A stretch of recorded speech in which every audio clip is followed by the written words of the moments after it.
Welcome to another session on criticism and theory. Let's continue with preface to the lyrical ballads. Next, he speaks about the functions of a poet, the various functions of a poet. Now, what are the various functions of a poet? According to him, poetry, it's what I told you right now, poetry has a worthy purpose. There is a purpose for poetry. He agrees that poetry is the spontaneous overflow of powerful feelings recollected in tranquility. He agrees to it. But he says that it is not just a product of feelings alone, it is feelings modified by thought. It's not just feelings that come to your mind and it is produced suddenly. It comes to your mind, it takes place there, it sits there for some time, and it is under a thought process. It undergoes a thought process. So he says that not everyone can be a poet. If you say that poetry is a spontaneous overflow of powerful feelings, then everybody can be a poet. Whatever comes to your mind, you can just write it down, and everybody becomes a poet. No, it's not like that. A poet has a worthy purpose, and a poet, no, and not everyone can become a poet. Just because you're using the language of a common man doesn't mean that everybody can become a poet. It'll be very easy. A poet is one who's blessed. He's a gifted person. And it is not just the feelings that make him write poems. His feelings are modified by thought. Okay, and a poet or an excellent poet is one who possesses exceptional organic sensibility and has a habit of long, deep reflection. One who contemplates, one who reflects, one who thinks about humanity, one who cares for humanity, one who loves nature. His mind keeps thinking, contemplating, reflecting thoughts, and these powerful overflow of feelings is often regulated by thought. Clear? So, poetry is the spontaneous overflow of powerful feelings recollected in tranquility. Another feature of the lyrical ballads is that these feelings developed in the poem, in the lyrical ballads, when he speaks about his own poems written in the lyrical ballads in 1798. He says that these poems, that he's hinting at the poems that he wrote in lyrical ballads, gives prime importance. He speaks about how he has written the poems. He says that unlike the contemporary poets of the day, that is the neoclassical poets, he gives prime importance to actions and situations and not the other way around. That is, it is not the action and situation that leads to feelings. It is he gives importance to the whatever feelings are developed in the poem. There, he gives importance to what? He gives importance to action and situation. Another thing Wordsworth says is that our human mind does not actually require any external stimulus. There is no need for creating feelings in you. അതായത് feelings ഒരു external stimulus അല്ലെങ്കിൽ ഒരു see it is like creating feelings, an artificial feeling. ഒരു സംഭവം കണ്ടിട്ട് മാത്രമേ നമുക്ക് ആ ഫീലിങ്സ് ഉണ്ടാവുള്ളൂ എന്ന് പറയുന്നത് തെറ്റായൊരു രീതിയാണ്. എക്സ്റ്റേണൽ സ്റ്റിമുലസിലൂടെ മാത്രമേ നമ്മുടെ ഫീലിങ്സ് ജനറേറ്റ് ആവുള്ളൂ എന്ന് പറയുന്നത് തെറ്റായ ഒരു ധാരണയാണ്. ബിക്കോസ് നമുക്ക് അതിന്റെ ആവശ്യമില്ല. നമ്മുടെ ഫീലിങ്സ് എല്ലാം നമ്മുടെ ഉള്ളിൽ ഓൾറെഡി സ്റ്റോർഡ് ആണ്. ഇപ്പൊ നമുക്ക് ഇവിടെ ഇരുന്നിട്ട് if you think about a person or a small child in Africa, he who looks very thin, who's pale, who's dying, you suddenly feel sorry for the child. For that, you don't require the picture of the child to excite your feelings or to stimulate feelings. It is already stored in you.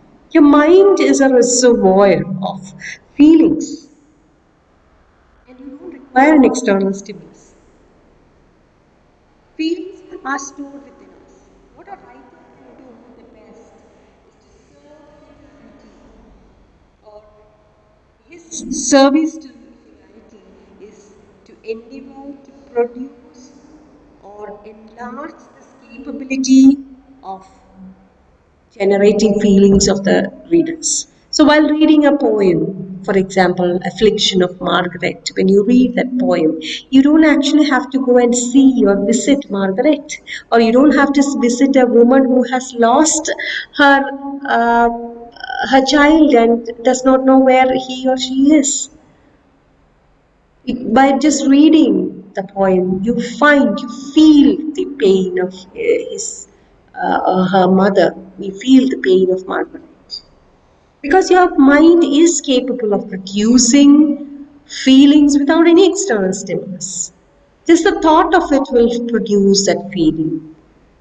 Okay, you don't have to add a lot of unwanted diction, unwanted words, unwanted phraseology, abstract ideas to create fiction. You just have to, the content is all that is needed.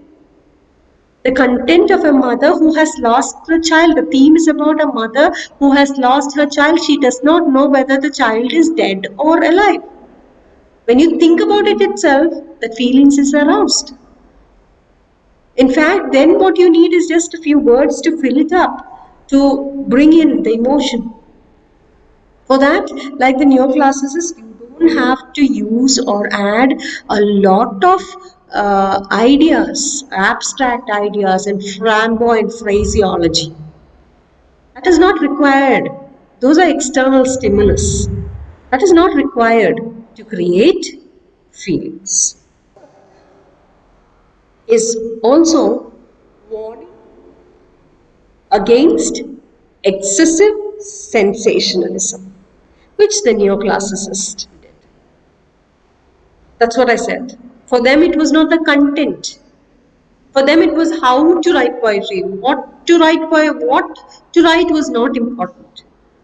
So how to write means you have all the forms, you have all the meter, you have the forms, you have the various poetic dictions, you have the literary figures of speech, you have similes and personifications and metaphors and epithet and transfer epithets and so on, all these being used to create emotion. That is not needed. Those are external stimulus. The content alone is needed. All you need is the content. Okay. So there they especially another thing was that these people they tried to create sensationalism by bringing in social, political, civic life, the daily din and bustle of life in cities. They gave importance to that. And this led to producing a kind of craving for sensational incidents. Example would be our news channel. You may have heard what Sabin Iqbal said in the news in our webinar about media ethics. Yeah, creating sensation. Simply, so that is filling the readers also of a craving for sensational incidents. Right? So he's warning against that. All right. So and then besides this, neoclassical, that is the contemporaries, they neglected great poets. They were behind the classicists. They were behind Homer and Ovid and all the classical writers, they never cared for Shakespeare or Milton. They indulged in creating sensational novels and dramas and poems, mostly on politics, mostly on the weaknesses of men. Wordsworth has to be corrected. It is time that this has to be corrected. It's high time that and he uh, wanted to bring back a reverence for the great poets of the Elizabethan period. He considered the Elizabethan poets great. So he wanted to bring back that or revive the romance that existed in the past.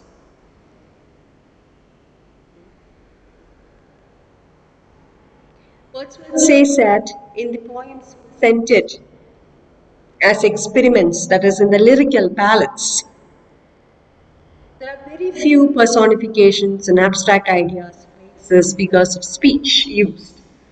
In these poems, he says that poetic diction, that's what he calls the poetic diction, he has used very little of what is called this poetic diction.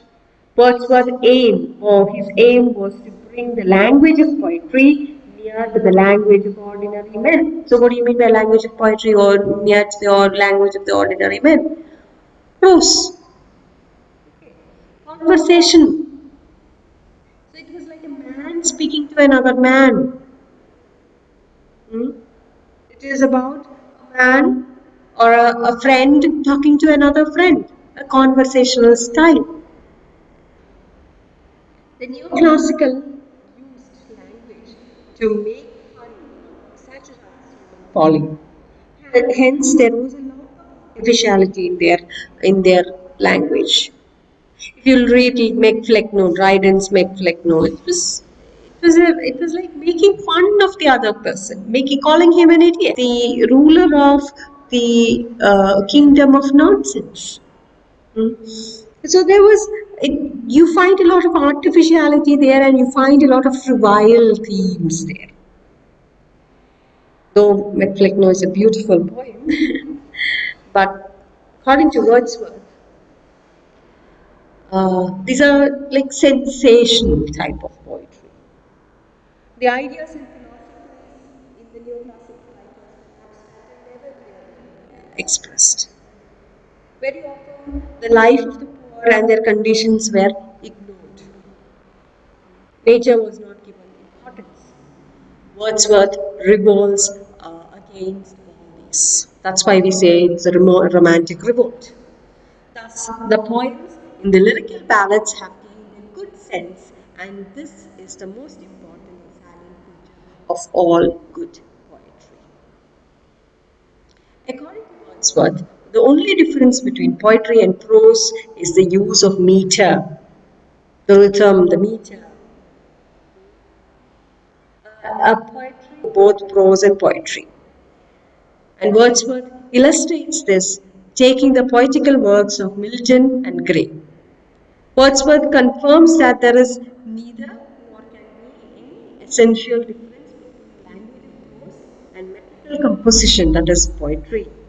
They deal with almost identical human feelings and emotions. Wordsworth also states that as long as the poet chooses language wisely, it will have its dignity, and also the appropriate figures of speech shall certainly be, certainly follow. You don't have to pick, or you don't have to think too hard. You just follow as long as you have the correct, or if you choose language correctly, if you choose the content correctly, the rest of the things will just follow. The style also that you use should be suitable for the passion and feelings he wants to convey. I told you earlier about the neoclassical writers. They divided the type of poetry into high and low. Wordsworth revolts against it also. According to him, the style depends on the theme or the topic that the poet writes about. There's nothing called good poetry or high poetry or low poetry. It's about the theme that, or the topic, based on the theme or the topic that you choose the type of poetry. But to the neoclassical, it was more to do with the style and not the content. The content could be anything. For them, the style was important. So to Wordsworth, there is no difference between the poetry and prose. The only difference is that poetry uses meter. Wordsworth gives an expression where passions are mild. The style of the poem should be temperate and not extravagant. Wordsworth now states that the if his choice of the rustic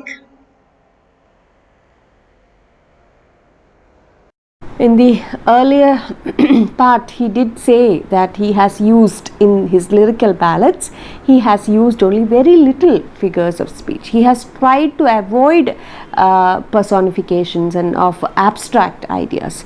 But that doesn't mean that it should be completely devoid of all these things. He says that you can use these. Only thing is you have to use the appropriate figures of speech for the content or the theme that you are using.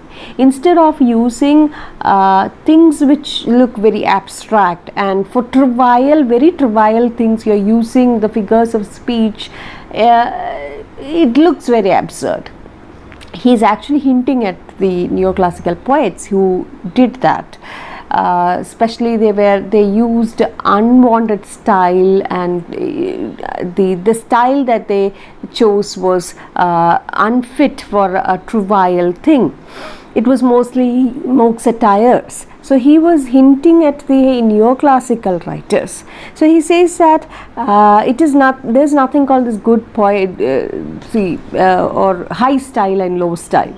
Okay, high style and low style, there's nothing of that sort. Whereas what he says is, as long as you use language properly, you use the appropriate language, it will have its dignity. So you don't have to put any style also in it. You don't have to bring in external style, or you don't have to create a style. It's like a bride, a beautiful bride. Okay, and she looks beautiful even otherwise. She actually does not require any extra makeup to make her look beautiful. Adding makeup to a very pretty, very beautiful girl would perhaps look absurd. She would lose her beauty, her charm. Perhaps she's beautiful as she is. So just like that, when you choose language beautifully, I just used the metaphor of there's no gender bias here. I just used the metaphor because it is poetry. That's all. Sorry, metaphor of a girl because it is poetry. Okay. So here, when you choose language, if you choose it wisely, you don't have to give it an external style. It's already beautiful. The theme itself has its dignity. The theme itself has its beauty. And if you choose the language also appropriately, then the figures of speech will just follow. You don't have to create any abstract idea to make it look different. Doing that, perhaps you will lose the charm of poetry, or you lose its charm. The style must be suitable for the passion and feelings he wants to convey. He should be careful of that. Whichever style that he is using must suit the passion and feeling that he wants to tell his readers. I told you, again, there's a hint of the neoclassical period. They divided the type of poetry into two, high style and low style. Wordsworth revolts against it. According to him, the style should depend on the theme or the topic the poet writes about. But to the neoclassical, it was all to do with the style, nothing to do with what is written. It was about how to write poetry. Neoclassical period is about how to write poetry, whereas the romantic period is all about what to write. The content is more important. The style, the diction, the meter, everything will follow as long as your content is good. And the poet has to choose his language quite carefully. But it's all to do with the content or the theme that he uses. The rest will just follow. Okay. So the content was everything for the romantic period, in romanticism, the content or the theme was more important and not the style. The style is something that would follow as long as your content is good. Wordsworth quotes: where passions are mild, the style of the poem should be temperate, not extravagant. Wordsworth now states that if his conclusions on the choice of the rustic language and people is accepted by the reader, then they must revise their judgments of the works of the greatest poet, both ancients and moderns. He says that if the readers have accepted what he has said, if the readers have understood, if he is able to remove that confusion as to why he had chosen the rustic language, then what they must do next is they have to revise their judgment. Go back to the ancient poets, go back to the modern poets also, and look at the greatest poets that literature or England has produced. Not just England, literature has produced.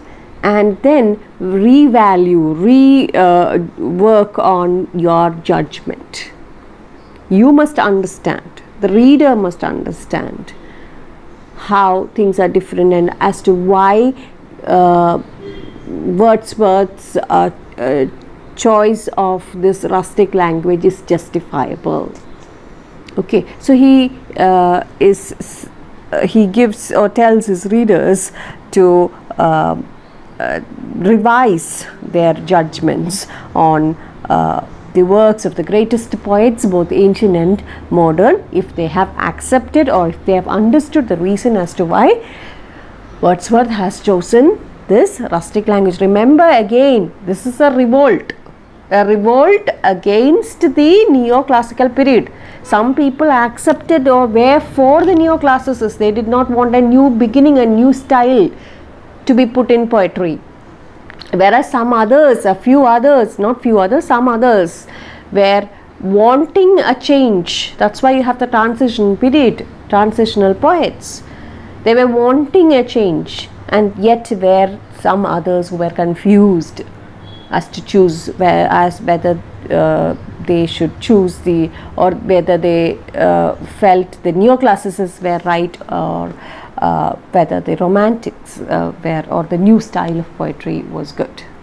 So this confusion, in order to bring clarity to this confusion, this preface was written. Okay.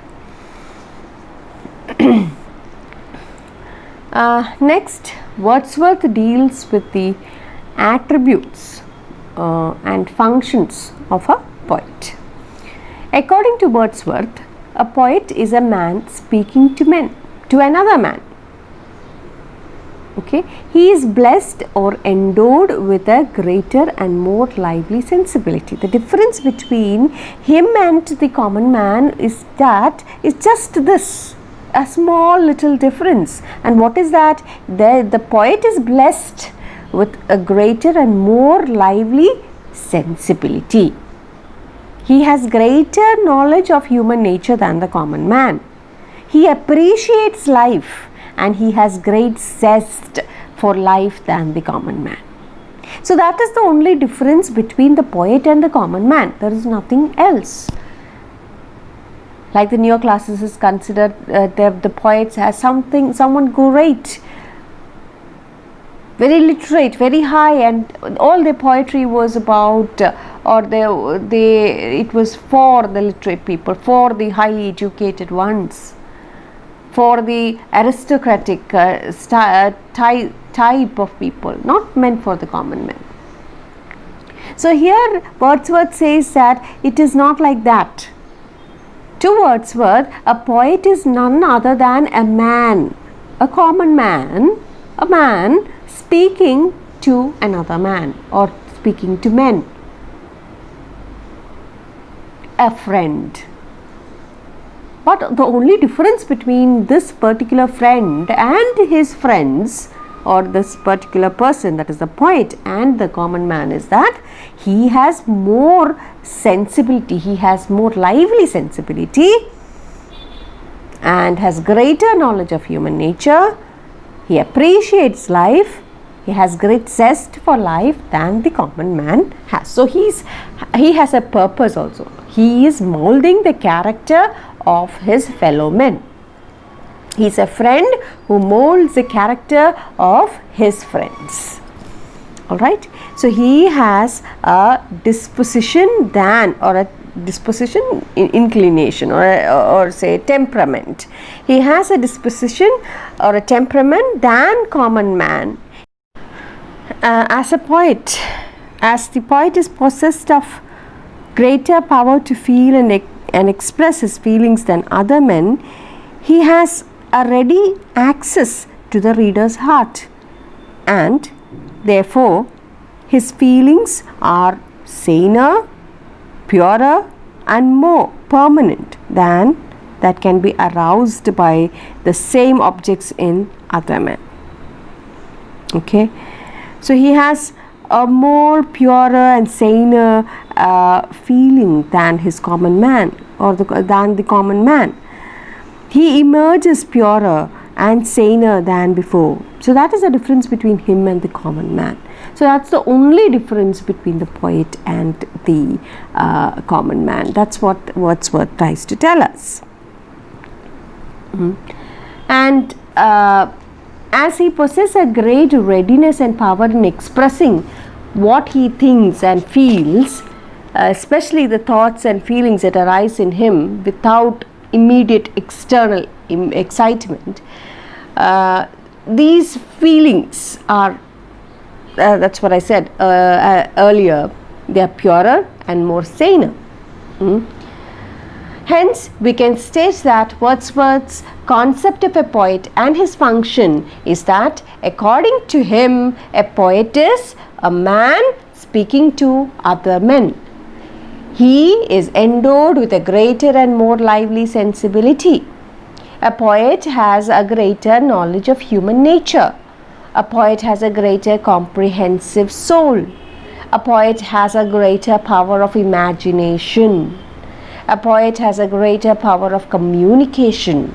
A poet communicates not only personally felt emotions but also emotions which he has not directly experienced. So he is more or much more, he has a lively and comprehensive soul than the common man.